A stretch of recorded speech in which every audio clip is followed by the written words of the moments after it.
Welcome to our channel. Today we how to fix emotional distress with Talkspace step by step clearly. Begin by acknowledging your emotional distress. Recognize that seeking help is a sign of strength. Visit the Talkspace website. Create an account by clicking on the Sign Up button. Choose the service that best fits your needs. Select the type of therapy you are interested in, such as messaging therapy or live video sessions. Fill out the assessment questionnaire to provide insight into your emotional health. Match with a licensed therapist based on your responses.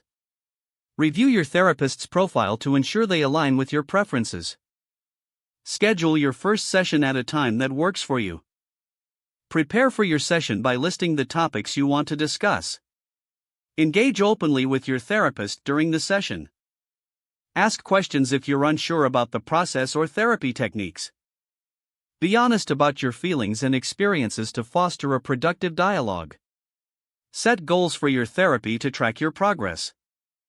Follow up with your therapist through messages between sessions if needed. Utilize the resources provided by Talkspace, such as articles and exercises. Practice the coping strategies discussed during sessions in your daily life. Stay committed to regular sessions for ongoing support. Reassess your progress periodically and adjust your goals as necessary.